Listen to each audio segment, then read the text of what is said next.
Okay, so I'll go ahead and get started. Thank you to everybody who's joined me so far in this workshop on how to reduce your spending. My name is Haley Maddox, and I'm the Community Engagement Specialist at Service Credit Union. I specialize in all things financial wellness and financial literacy for our members. I have 10 years of experience in the retail banking industry, with 5 of those years at Service Credit Union specifically. And then if you don't already know, Service Credit Union is headquartered in New Hampshire, but we also operate at US military bases in Germany. So fun fact, I actually reside overseas in Germany, and I'm located at our overseas headquarters in Simbach, which is part of the US Kaiserslautern military community. So before we dive in, I just want to encourage anyone to feel free to stop and ask me a question at any time. You're welcome to unmute yourself, but if you'd feel more comfortable, you can also utilize the chat as well. And then just as a little reminder, this information is provided by our partners at GreenPath Financial Wellness, and it's not intended to be a substitute for financial advice. We suggest that you discuss your specific situation with a qualified professional at GreenPath. So there are a variety of reasons someone might want to reduce their spending. It could be out of necessity after a loss of income or a new unexpected expense. It could also be related to inflation when normal purchases just cost more than they used to and income hasn't increased to keep up. And then some people want to reduce spending to free up money to reach some other goal, or simply because they're not comfortable with where their money is going each month. So whatever your reason for wanting to reduce spending, we're going to cover those steps and evaluate your options and give you some tips to take action. We'll start by discussing how to determine exactly how much money you're spending and on what. And then we will talk about using that information to set your financial priorities. Then we'll move into developing a spending plan and provide suggestions on ways to reduce spending in certain categories that may help you reach your spending goals, before wrapping up with some tips for long-term success. Before you can determine how much you might need to reduce your spending by, it's important to first have a clear picture of how much you're actually spending and where that money is going. So, fun fact, only 47% of Americans use budgeting methods to keep close track of their spending, according to a 2020 survey by the National Foundation for Credit Counseling. So, the first step in determining all of your household spending is to make a commitment to track every dollar that you spend for a whole month. And that means tracking all of your spending. It'll give you an accurate picture of where your money is going as you prepare to make decisions about where you'd like it to go instead. So, your checking account and your credit card statements are going to be super helpful for this. They'll give you a record for all of your non cash spending in the past, while you also start to track your spending throughout the next month. And then you'll want to look over a period of time as well, for example, 3 months, and that will give you an idea of how much you have a tendency to spend on average per month in different categories. There might be fluctuations in some categories from month to month, but having an average is a good baseline to start working with. And then you also don't want to forget that sometimes there are times of the year where your spending might be significantly different. So you'll want to review those months as well. So, for example, during the holidays or maybe in the summer months, your expenses have a tendency to go up. So once you know where your money is currently going, it's time to decide what your priorities are for where you would like your money to be going towards instead.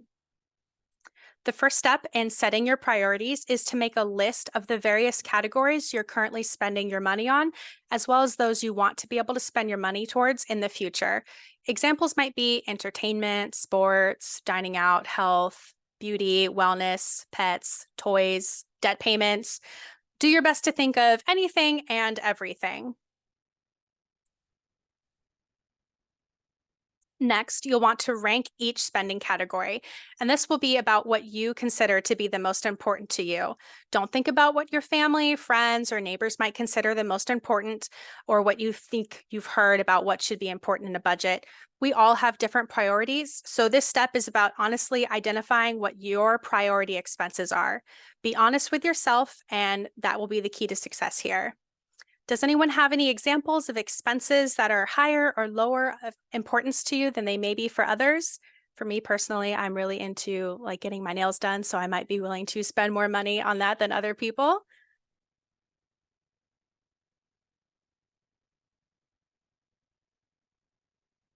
Maybe going out to eat. Yep, that's a big one for me too. And then a lot of toys for cats. There we go. My cat doesn't play with toys as much as I would like her to. She does like cat treats though. So in my case, it would be cat treats specifically. But exactly, that's the goal here. So once you've done this, take a bit of time to sleep on it and then revisit your list to make sure you still agree with your rankings and you're confident that you've clearly identified your true financial priorities. So now that you know where your money's currently going and you've prioritized what you'd like it to be going towards moving forward, it's now time to develop a plan to make that happen. The first step in developing a spending plan is to know how much money you have to work with. So you'll want to list all of your household's income sources, the amounts received, and how frequently you receive it.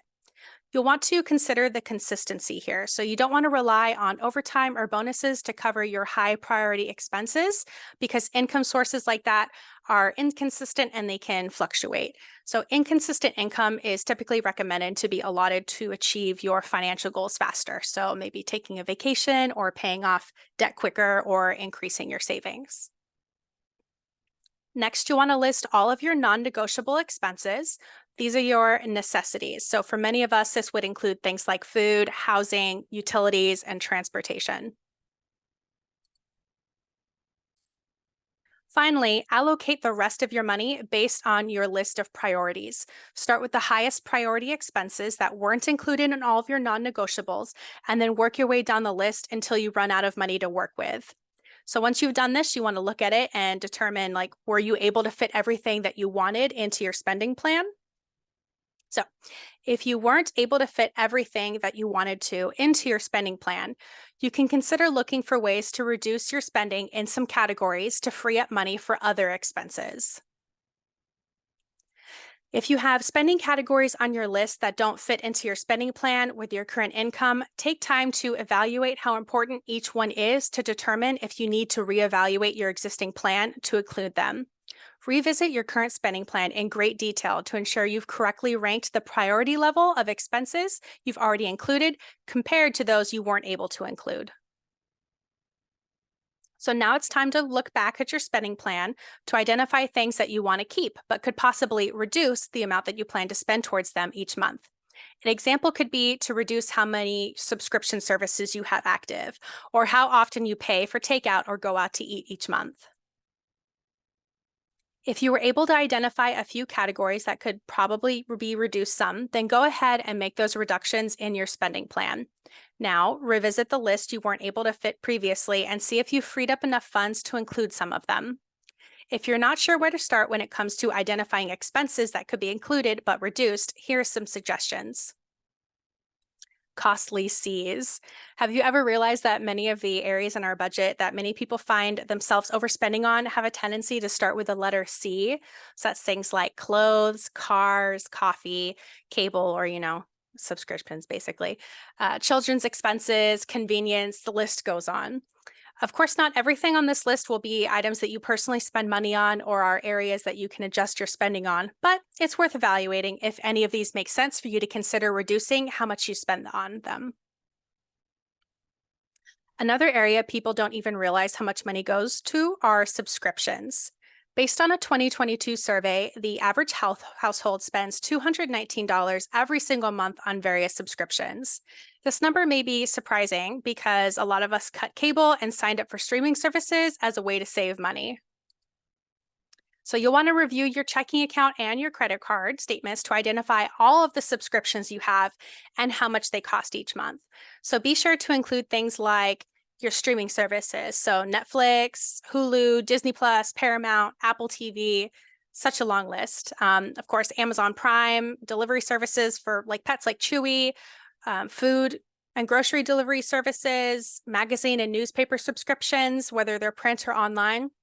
Sometimes those subscriptions for like magazines, you'll, do like a 1 year, cost effective rate. And then a year after that, they'll increase it to like $10 or $15. What you can sometimes do in those instances is if you ask them to cancel, they'll present you with another opportunity for a lower price. So that could be a way to save money right there without having to cancel a subscription to a newspaper. So Now you have a full list of subscriptions you're currently paying for. Ask yourself these 3 questions about each of them. First, do you use the subscription enough to justify the cost? So maybe you had a specific streaming service for a TV show, and now that the season's ended or the series is ended, you don't really watch it anymore. Or maybe you've been paying for delivery services for the pandemic, but you just don't really use them as much now that you're out and about again. You can also ask yourself how canceling the subscription would impact you and your household. So what would it feel like if you were that you were losing by no longer having this subscription? And finally, if you're on the fence about how much you're using or may miss a subscription, consider canceling it for 1 month and then revisiting your decision at that time. Many subscriptions will even let you pause versus fully canceling as an option as well. You may actually realize you missed it and want to re-enroll, or you could discover that you didn't actually miss it at all and you're okay with it being canceled. Giving yourself that like cancellation trial period with an end date is helpful because it'll allow you to reevaluate and make your final decision with confidence. Another way to reduce spending is to reduce the temptations that exist all around us that could impact your spending plan and goals. You can unsubscribe from emails and texts from businesses that you typically want to buy products from.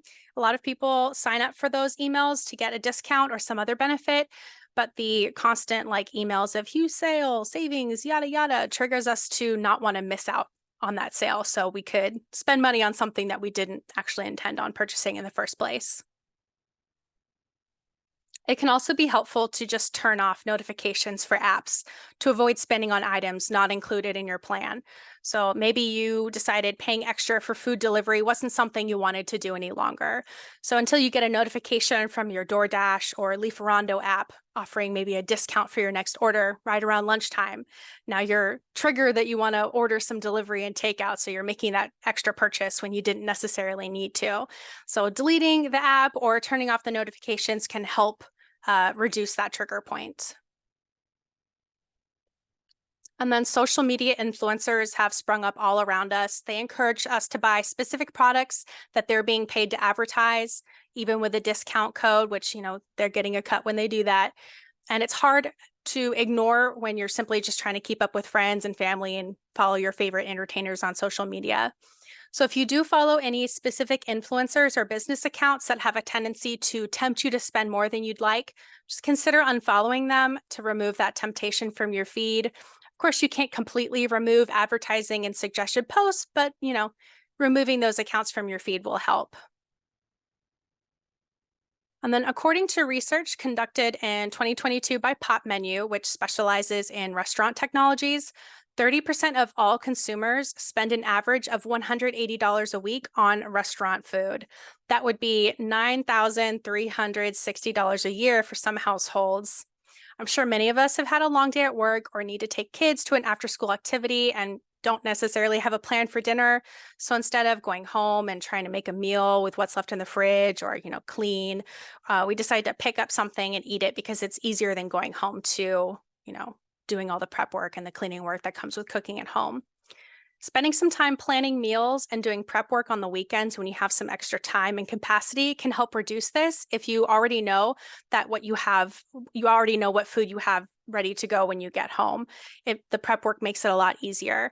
Consider even making a full meal in advance for busy days that you'll be tempted to hit the drive-through so that all you have to do when you come home is reheat it.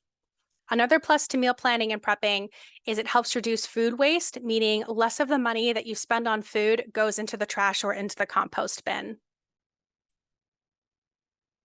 Online grocery shopping may feel like an odd thing to include here, as there's typically some sort of fee associated, but using this service might actually help you save money depending on your tendency to impulse buy when walking the aisles at the store, or if you get overwhelmed by options in the store and default to whatever's closest to you on the shelf as opposed to whatever the best value is. So you want to weigh how frequently you plan to use the service and you would need to pay for delivery, or if you can just pick it up yourself. These factors can help you determine if the fee will be noticeably offset by the amount of money you would expect to save. Another way to reduce your spending is to understand your spending habits and know how your money personality impacts them. There are five main spending personalities: big spenders, savers, shoppers, debtors, and investors. So your big spenders, they're really not bargain shoppers. They feel comfortable just spending money. They don't worry about debt. They take a lot of risks. Savers, on the other hand, they're the opposite. They shop only when necessary and they rarely make purchases with credit cards. They look for the best deals and they don't take very big risks. Your shoppers really like shopping. They get a lot of emotional satisfaction from spending money. They have a tendency to not be able to resist spending money for items, even if they don't need them. Debtors don't spend much time thinking about their money and they don't really keep tabs on what they spend or where it's going. They generally spend more than they earn and they have a tendency to carry a balance. And then investors are always aware of their money. They understand their financial situation and try and make their money work for them. So do any of these money personalities resonate with you? How might your money personality highlight a financial blind spot to be aware of? And how might you make changes based on knowing these blind spots? And then there's your impulse buying. Impulse buying may feel harmless when you're making a single purchase, but it adds up over time and leads to financial stress. Impulse buying can be influenced by many factors. Your emotions can impact the desire to buy, as can convenience, instant gratification, advertising, brand loyalty, family and friends. If a purchase isn't part of your spending plan, get in the habit of asking yourself some questions before heading to checkout. Is the item an unplanned purchase? Is the item a want or a need? What emotions are affecting my desire for this item? How many hours would I have to work to cover the cost of this item? So is it worth that much of my time? That last one gets me every time, sitting there calculating it. So based on your answers to these questions, take a pause before making your purchase, sleep on it. And if you're still thinking about an item 48 hours or later, revisit making that purchase. And then consider pausing even longer for a larger unplanned purchase. When thinking about how to reduce your spending, consider the payment methods you typically use. If you make a purchase with cash, you may be more likely to consider the importance and need of the purchase as you physically hand over the money to the cashier. You can also set limits for yourself with cash. So if you struggle with impulse buying and you go to the store only with the amount of cash that you plan to spend, that will force you to stick to your plan. If you choose a debit card, you still have a sense of how much it impacts your spending plan because of access to online and mobile banking and the need to ensure you have sufficient funds in your account to cover the purchase. Even though you may still be aware of how much money you have available to spend, a swipe of a card can still feel less impactful to many people than physically handing over that cash. And then if you use a credit card, it may be significantly more difficult to see the impact of your spending decisions, at least immediately. You don't have an account balance to be sure to stay within. You might not get your bill for 30 days if you aren't checking it regularly online. And you might not even realize how much has been spent if you've been swiping and swiping until you get that monthly bill or go in to check it. You could fall into the trap of only paying the minimum payments and then watch your balance increase over time as interest charges add on. And then there's also mobile payments these days through Apple Pay, Zelle, and Venmo. And that has also changed how people pay for items. So depending on what type of payment method you have connected, the same considerations as above apply. Another thing to consider looking for is ways to reduce and lower your utility bills. You can adjust your thermostat when you're away from home for a long period of time or at night while sleeping. You can save as much as up to 10% a year on heating and cooling by simply turning your thermostat back for 9 hours a day from whatever your preferred temperature setting is. And even better, if you have a programmable thermostat, that'll make it even easier because you can set up a timer for it to make those temperature adjustments for you. And if you haven't already, switching your light bulbs to LED can potentially save the average household as much as $225 in energy costs per year. That may not seem like a lot, but ultimately every dollar does count. Unplugging your small appliances and electronics is also helpful as well because your TV, computer, and other appliances are plugged in. They are still using electricity, which is called standby power. And standby power accounts for 5 to 10% of residual energy use and could cost the average US household as much as $100 per year. Another tip is to wash your laundry in cold water because per Consumer Reports, 90% of the energy used to wash a load of laundry goes into heating the washer and the water itself. And then you can also use dryer balls to help prevent laundry from clumping together in the dryer. Doing so allows warm air to circulate better, so that reduces the drying time, which therefore saves energy. You can also schedule an energy audit to help you determine how much energy your home uses, where your home is inefficient, and what you could prioritize changing. This can be done by a professional home energy assessor. You can also do it yourself, or you can check with your utility provider to see what they might offer. And there's a QR code, so you can go to the energy.gov. And then consider investing money as you can to save on energy costs by winterizing your home. This might include things like adding insulation, reducing air leakage, and ventilation. There might be financial assistance for weatherization available. So to determine that eligibility, you can search for local organizations that can assist at energy.gov. So now that you know where your money is currently going, you've prioritized what you'd like it to be going towards, and you've considered things you can do to reduce your spending in certain categories, it's time to put your plan into action. As you do this, here are some tips for long-term success. First, don't try and do everything we discussed all at once. Ease into it. Some of the changes you identified may be small and easy to implement, while others take more time and lifestyle adjustments. Even good changes you are excited about can be stressful, so be kind to yourself by easing into these changes so your spending habits aren't being changed all at once. Take it slow and you'll lead to more success over time. And then make sure you have a plan in place to reevaluate your spending plan and the changes you've implemented regularly. Determine what's working and what isn't going as well as you expected. As you start, consider reevaluating every week, then every paycheck, and then move to once a month. As you start building your new spending habits, you may be able to stretch this out to a quarterly reevaluation. And if you've experienced some bumps in the road, give yourself some grace. Everyone has deviated away from a well thought out plan at some point, so don't lose sight of why you started in the first place. Reevaluate and form a new plan to get back on track. And then continue to review your financial priorities annually to ensure they're still in line with your goals. Life changes may mean your priorities shift, and your spending plan can and should be adjusted as your situation and goals change. And then, of course, super important is having money in your savings for an emergency, because that is the key to helping you stay on track with your spending plan. An emergency fund can give you more confidence so that you can tackle life's unexpected events without taking on debt or derailing your spending plan. And then having a method to track your spending is essential to ensure you're following the spending plan that you created. There's no one perfect method for tracking. So if you like technology, there are many apps that can assist. You can go to the App Store and search Expense Tracker. You can also use a spreadsheet or, write everything down and keep track of the receipts that way.